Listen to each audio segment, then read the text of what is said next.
उन मुश्किलों से कह दो कि हमसे उलझा ना करे, क्योंकि हर हालात में जीने का हुनर हमें आता है।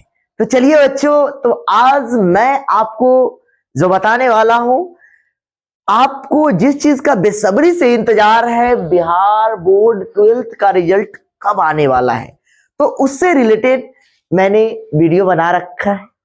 चलिए आज हम बताने वाले हैं कि ऑफिशियल नोटिफिकेशन के हिसाब से कब एग्जाम का जो डेट है 12 वाला बिहार बोर्ड का कब आने वाला है, उस पर जरा सा हम बात करने वाले हैं। तो आइए, हमने यहाँ 5 साल का डेटा लिया है। 2000 अगर आप 21 की बात करते हैं तो 2021 में 26 मार्च को रिजल्ट आया था, 2022 में 16 मार्च को आया था, देख सकते हैं 23 में 22 मार्च को आया था और 24 में 23 मार्च को आया था। अब देखिए 25 रह गया हम लोग का, 25 कब आएगा? तो ये आप एकदम दिमाग में लेके चले कि 15 से लेकर, है ना, 28 27 28 तक आप मान के चले, इसी बीच में ना रिजल्ट दे देगा। ज्यादा से ज्यादा करेगा ना तो महीना ले जाएगा, समझ रहे हैं, 30 ले जाएगा, इससे ज्यादा नहीं ले जाएगा। तो आप ध्यान से रखिए, ये दिमाग में रखिए कि 15 से लेकर 28 तक के बीच में रिजल्ट आ जाना है, ये तो तय है। समझ रहे हो बात तो कि नहीं?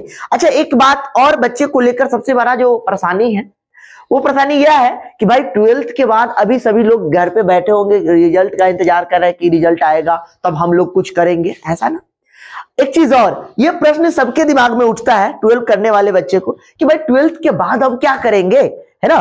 तो मैं आपको जरा सा कोर्स के बारे में बता देता हूं कि अगर कोई बच्चे फिजिक्स केमिस्ट्री बायोलॉजी लिए हैं तो क्या करना चाहिए, मैथ लिए हैं तो उनको क्या क्या चीजों का वो तैयारी कर सकते हैं, उन पे जरा सा हम विचार कर लेते हैं। देखिए यहाँ पे अगर किसी बच्चे का फिजिक्स केमिस्ट्री बायोलॉजी है या एडिशनल में मैथ है तो भी ले सकते हैं, कोई दिक्कत की बात नहीं है। वैसे मैथ वाले तो कोई दिक्कत नहीं है, अगर मान लीजिए फिजिक्स केमिस्ट्री बायोलॉजी एक्स्ट्रा में मैथ है तो कहीं भी प्रोसीड कर सकते हैं।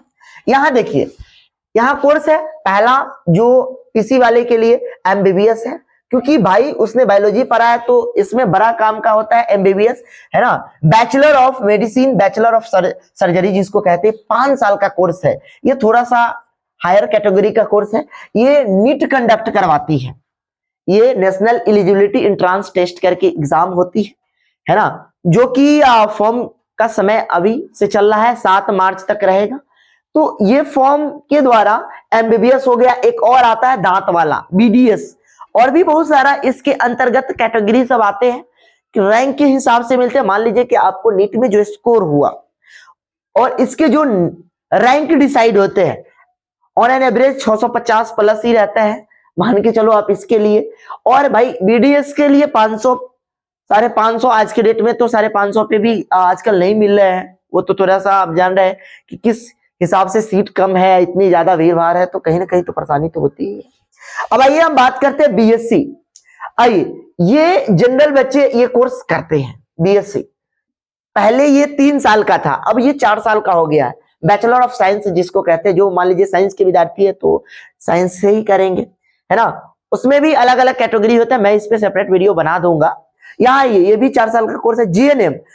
और अगर एडिशनल कोर्स करना चाहते हैं इस सब से हटके तो वो जीएनएम का तैयारी कर सकते हैं। ये 3 वर्ष का होता है, इसको नर्सिंग कहते हैं, है ना। इसमें भी एक और आता है, जीएनएम आता है, और एक आता है एएनएम। देखिए यहाँ पे एएनएम, जीएनएम का मतलब होता है जनरल नर्सिंग मिडवाइफ कहते हैं, और एएनएम का मतलब होता है ऑक्सिलरी, यानी कि जो नर्स होता है ना उसको सहायक, यानी कि नर्स के अलावा भी एक छोटे और भी होते हैं, माने उसके सहायक के लिए होते हैं, उसको एएनएम कहते हैं, उससे छोटा पद है ना। इसका काम है कि पेशेंट का देखरेख करना, नर्सिंग का काम ही वही होता है। BMS, bachelor of Ayurveda medicine and surgeon कहा जाता है इसको। ये लगभग 4.5 साल का कोर्स है, ये भी अभी के समय में बड़ा ही अच्छा कोर्स माना जाता है। प्राइवेट और सरकारी तौर तरीके से भी किया जाता है, कोई दिक्कत की बात नहीं है, लेकिन सरकारी में यह है कि एंट्रांस निकालना पड़ता है। बीपीटी, ये क्या है? बीपीटी बैचलर ऑफ फिजियोथेरेपी जिसको कहते हैं। इसमें क्या होता है, दरअसल मान लीजिए कि हाथ किसी का टूट गया या कुछ ऐसा, घींच घाच कर इसको सीधा करना, फिजिकली रूप से उसको ठीक करना, इसको फिजियोथेरेपी कहते हैं। चलिए, इसमें रेडियोथेरेपी भी आ जाता है, एक्सरे वगैरह। यहाँ देखिए फार्मेसी, यहाँ पे मैंने फार्मेसी के बारे में भी बता रखा है। देखिए फार्मेसी में भी ये दवा उवा के बारे में पढ़ा जाता है इसमें, है ना। देखिए डी फार्मा आता है जो 2 वर्ष का कोर्स है, बी फार्मा जो होता है ये 4 वर्ष का कोर्स है। तो बी फार्मा थोड़ा सा ज्यादा अच्छा होता है, कारण इसके द्वारा जो ऑफिसर ग्रेड के जो एग्जाम वगैरह होते हैं, जैसे ड्रग्स इंस्पेक्टर हो गया और भी बहुत सारे एग्जाम है, तो उसमें बी फार्मा वाले आराम से अप्लाई कर सकते हैं इन द फ्यूचर और ऑफिसर बन सकते हैं कहीं ना कहीं, इसके हिसाब से भी हो। आगे देखिए यहाँ पे डीएमएलटी होता है, लेबोरेटरी होता है। डीएमएलटी का मतलब डिप्लोमा है ना, डिप्लोमेट्रिक लेबोरेटरी टेक्नोलॉजी कुछ करके होता है ये, है ना, ये 2 साल का कोर्स है, ये भी किया जाता है। चलिए अब बीएससी एग्रीकल्चर, अभी के समय आपको पता है इंडिया हमारा कृषि प्रधान देश है, तो यहाँ पे एग्रीकल्चर का कितना ज्यादा इंपॉर्टेंस है ये तो आप समझ ही पा रहे हैं शायद। तो बीएससी का भी बहुत ज्यादा एडवांटेज है।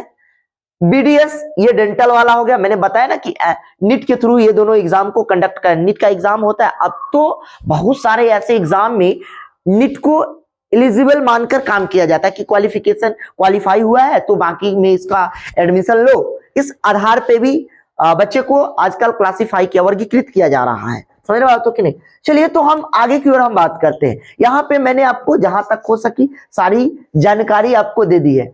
और भी अगर अच्छा एक चीज और, कुछ बच्चे के दिमाग में रहते हैं कि सर ये जितने भी आपने सरकारी एग्जाम बताए हैं ये तो थोड़ा सा हायर लेवल का हो गया, चलो ये जितने भी मैंने आपको बताया ना इसके थ्रू एक एग्जाम आता है BCECE, है ना, ये होता है Bihar combined entrance competitive examination होता है।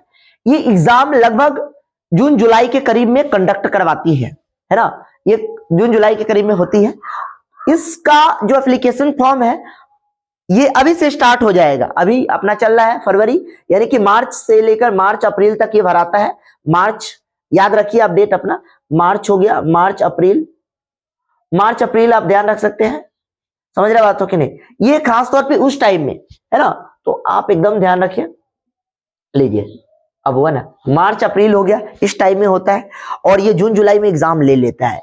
तो ये जो एग्जाम है इससे आपको बीएससी भी हो जाता है, बीएससी कह रहे हैं सॉरी, जीएनएम हो गया, बीएमएस हो गया, बीपीटी हो गया, ये सारे के सारे कैटेगरीज भाई कॉलेज सब आते हैं। आप ये अगर एग्जाम देते हैं, अगर इसमें मान लीजिए इस एंट्रांस को अगर आप निकाल लेते हैं तो उस कंडीशन में क्या होता है, आप जो पैरामेडिकल हो गया और भी बहुत सारे कोर्स है आप आराम से प्रोसीड कर सकते हैं, क्योंकि आप अभी 12 पढ़े हैं और यकीनन है कि कुछ लोग जो लोग अच्छे से पढ़े होंगे साइंस को, यकीनन है वो आराम से कुछ 2-4-5 महीना बैठकर अगर सही ढंग से तैयारी करते हैं तो आराम से वो निकाल ले जाएंगे, कोई दिक्कत की बातें है नहीं दरअसल। समझ रहे बात तो नहीं? ये थोड़ा सा हायर लेवल का हो गया तो थोड़ा सा समझते हैं। अच्छा एक चीज और, बीएससी एग्रीकल्चर और भी बहुत सारे एग्जाम आते हैं, मैं आपको बता दूंगा, सेपरेट वीडियो बना दूंगा।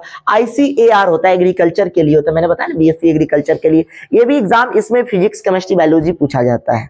कुछ और एग्जाम होते हैं पैरामेडिकल के लिए, बी फार्मा के लिए, तो वो सारे के सारे जितने एग्जाम है ना मार्च अप्रैल में फॉर्म भराए जाते हैं, फॉर्म भरे जाते हैं उसके। समझ रहे बात ना? तो उस आधार पे ये चीजें होती है, तो आपको हम वो चीज बता देंगे, तो आप बस तैयारी कीजिए, है ना, परेशान नहीं होइए, है ना। अगर आप तैयारी करना चाहते हैं तो मैं भी चाह रहा हूं कि मैं कुछ दिनों में इस पर सेपरेट वीडियो वगैरह बनाऊं, मैं कोर्स स्टार्ट करूं इस चीजों को लेकर, यानी BCEC को लेकर, इस सब चीजों को लेकर, ये BCEC को लेकर मैं जल्द ही कोर्स स्टार्ट करूंगा। मैं आपको पहले अनाउंसमेंट कर दूंगा, 1 से 2 दिन में मैं देख रहा हूं, उसके बाद अनाउंसमेंट कर दूंगा। चलिए तो इतनी जानकारी थी मैंने आपको दे दी। कहते हैं ना, खुद को बुलंद करो इतना इस जिंदगानी में कि आग लगा सको पानी में। खुद को बुलंद करो इतना इस जिंदगानी में कि आग लगा सको पानी में। जिंदगी यूं ही रफ्ता रफ्ता बीत जाएगी, जिंदगी यूं ही रफ्ता रफ्ता बीत जाएगी, कुछ हासिल तो कर लो इस जवानी में। चलिए धन्यवाद बच्चों।